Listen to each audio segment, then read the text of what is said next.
Welcome back to Ian Strung Out Guitars. And since I never know where to end a video, today we're going to just end it with this massive hunk of wood. This is Joe from Inkbrain Tattoos, the dude I did the logo for on the ebony fretboard. This is his Kelly style, which you can kind of see it. A rough drawing of it on here. This is going to be ash, purple heart, maple, purple heart, ash. And it's going to have a coiled top, coiled maple top. And yeah, this is how we got to this point so far. So check it out and you'll find out why there are pieces of that mango kind of stuck on there. And yes, the other guitar, the mango one everybody keeps asking about, it's over there. I just scraped the binding. Don't worry, it's on its way. Just have to have it completely cleared and ready to go.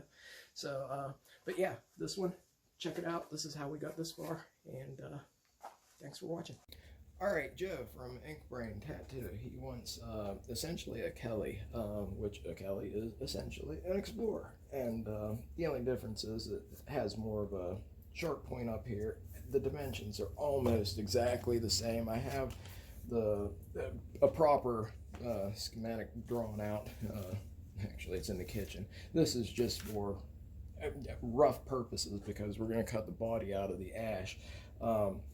Again, it pretty much is an Explorer. It just has a smoother curve to it, and it has sharper points. So if you have an Explorer template, you essentially have a Kelly. Just you need an extra inch of wood on either side, and instead of having this like boomerang kind of shape, you have more of a just a large radius circle there on the top and bottom.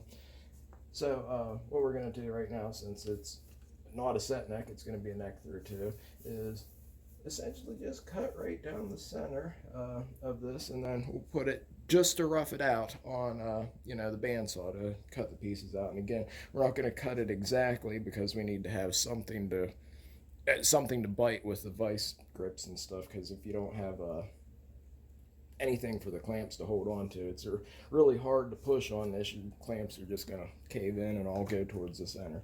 So I'm going to try to taper it so we can pull it together. And we need to plane down the ash too.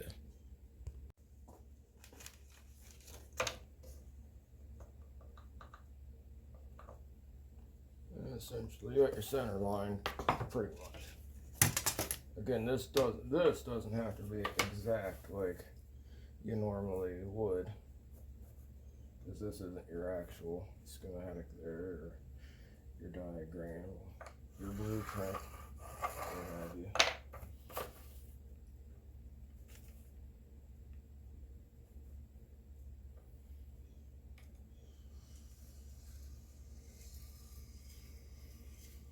I need to make some templates for neck throughs, because most people that have played guitar a while, they'd prefer a neck through than a bolt-on.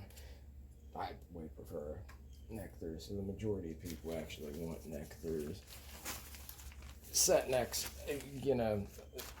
Gibson and everybody, they made them because, you can, not that they try to save any wood with that big-ass headstock angle, like you need a 3-inch piece of wood, but, for the most part, you really are saving a good bit of wood with a set neck, and a lot of a headache, I guess, too. I mean, you don't need to worry so much with a set neck. Some people think you do. You don't. It's easier to make a set neck. Easier to make a bolt on, I suppose, but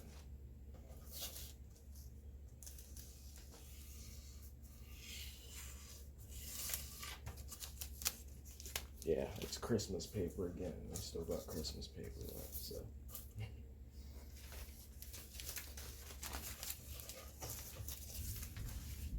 Man, it's been raining here like the past couple of days. Really bad. Okay, I'm gonna get the ash and cut it out. Alright, this is pretty good right here. Normally I'd say don't use a felt marker because it's going to bleed through, like especially on something white like ash, but you don't really have to worry about that because we're going to have to plane a lot of this down. So it's going to be a pancake body there.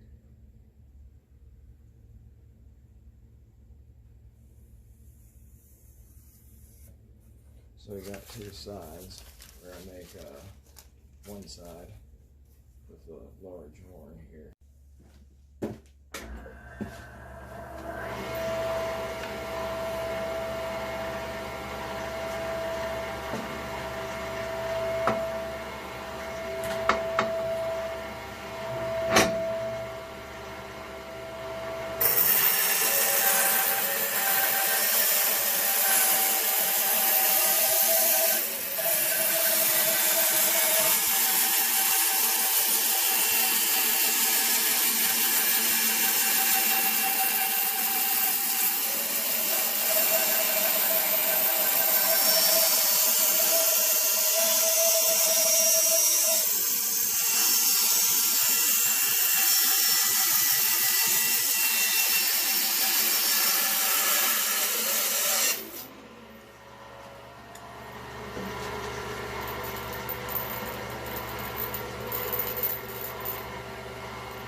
Okay, I don't have enough clamps to do the other side right this second, but no, you can't put too many clamps on something. It's not going to break. In fact, it looks better the more clamps you have.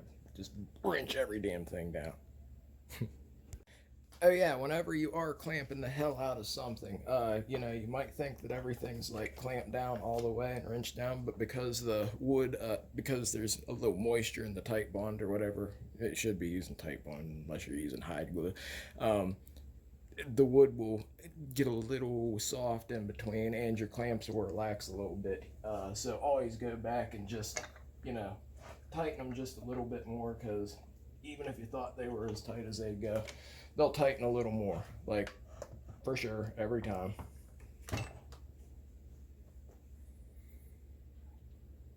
And you can put salt like in between to keep the wood from sliding. I think I said that before. Like just a table salt or anything. Just sprinkle a little bit and it'll keep it from sliding back and forth, like whenever you're sandwiching anything. Or sometimes veneers, but depends on how thick the veneer is. You don't want it to, like, you know, the salt to come through, but it will dissolve like this, as long as it's not like, you know, rock salt for your sidewalk or something. So yeah, you can use salt to keep it from sliding. At this point, it's not that necessary. You can use a clamp or put it on a board.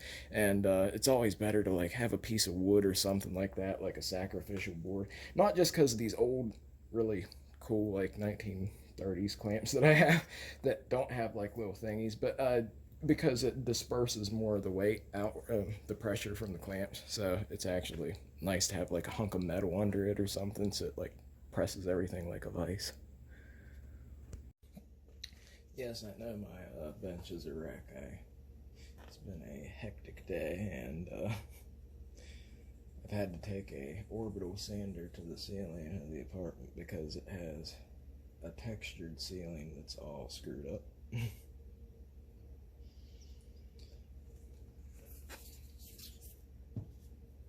know what's great for these are these ridiculously high credit card offers that you always get in the mail for, like, you know, $25.99 interest.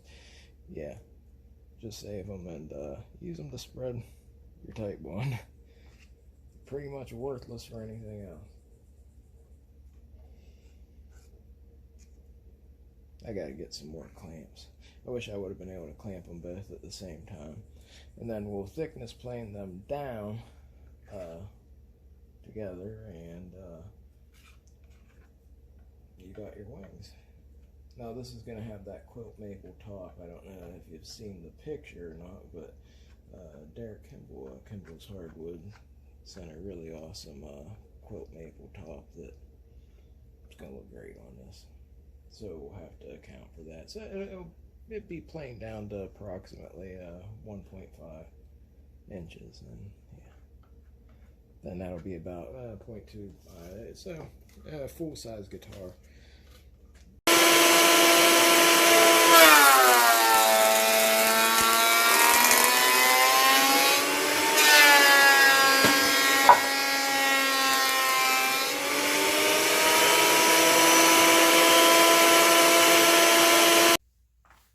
Okay, one side is glued on, and it's planed down to essentially 1.5 inches because the quilt top is like a quarter of an inch. So it'll be a regular full size, full thickness guitar. If he wants it thinner or lighter, we can go ahead and, take some off the back. But the problem is ash is really heavy.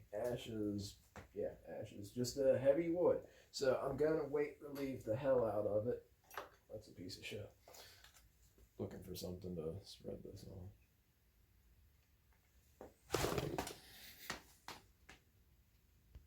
Okay, one wing is glued on, and everything's thickness down, and putting glue on the other wing now.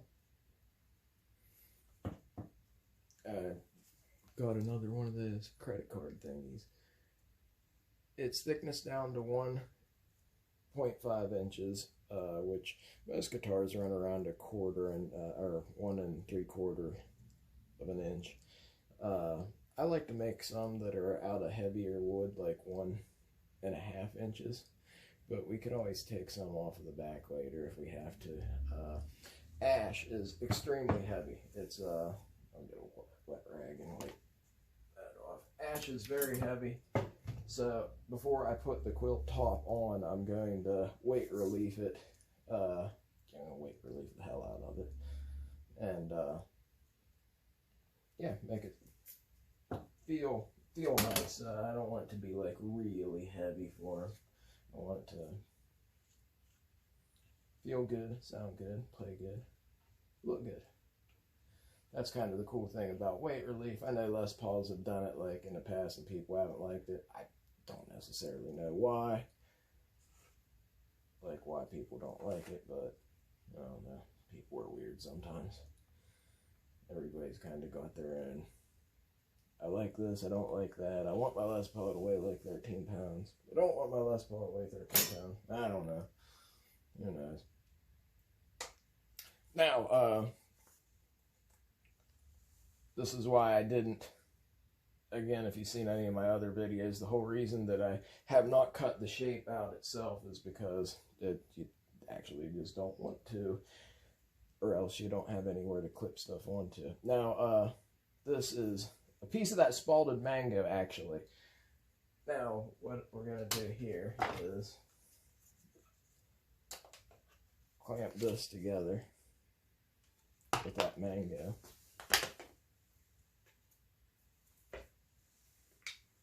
And the mango essentially is going to simulate the top that's going to be on there. But it's just off by just about the thickness of this card. So that's why that card was there before. Now, yeah, don't worry about the run out. I'll get that with a wet rag here in a second. You gotta make sure that you have enough, or else you have an issue with spots not.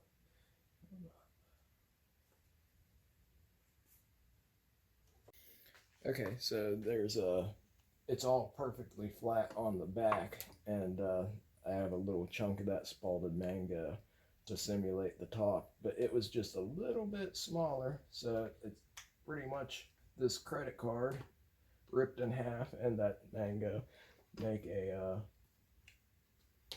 almost perfect for a quarter of an inch for the other top. So I'm going to get a wet rag and wipe off this, or don't wipe off with my finger, but, and clamp it together. Okay, everything's all clamped, and there's the lip that's just about 1/4 of an inch. And just roughed out the neck, took 1 inch off of it there, so it's not so hard.